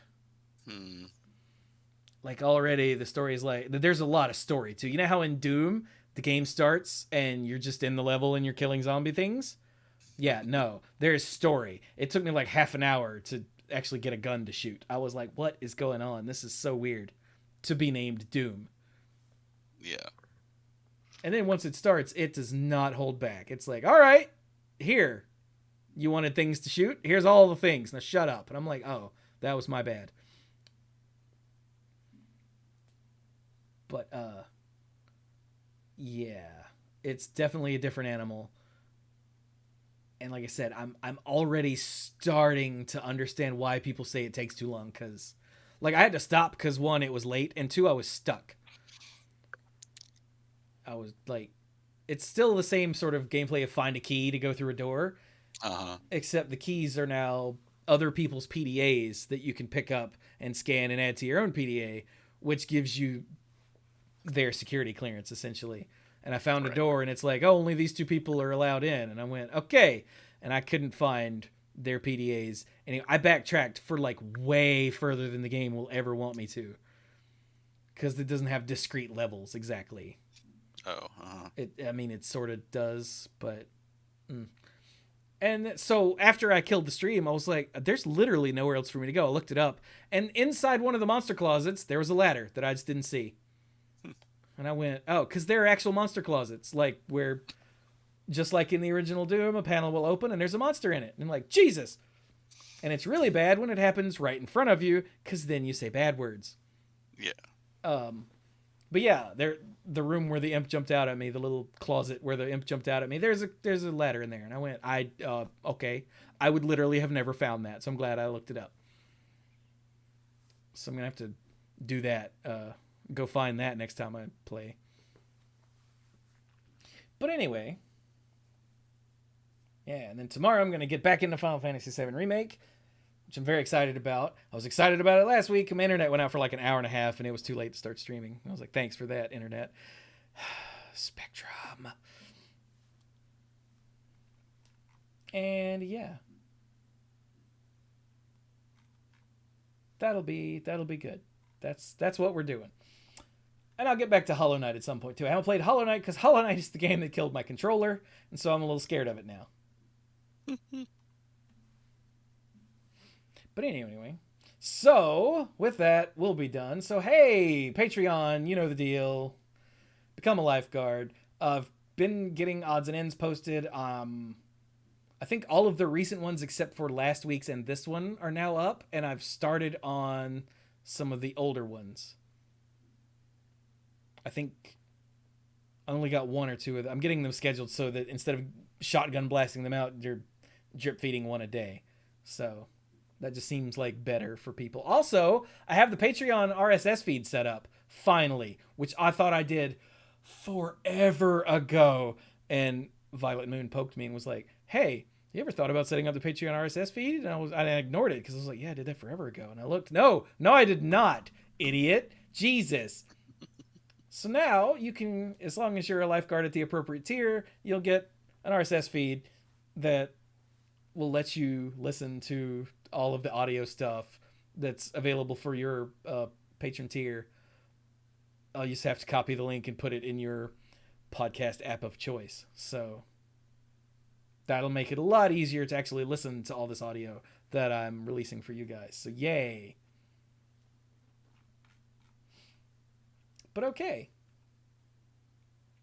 Yeah, the first of the older odds and ends, Mike, that I posted was when the Hearthstone core set came out, and we were all in the midst of getting our second, or you guys that got the double shot, our second vaccination shot. Oh, wow. Yeah. So it's like a weird time machine because I'm listening to all the current stuff and then I go back and listen to the older stuff, and it's weird. Weirdly enough, because I'm posting the newer stuff. So the reason I got, just a quick aside, the reason I got so far behind on the odds and ends was because everything sucks.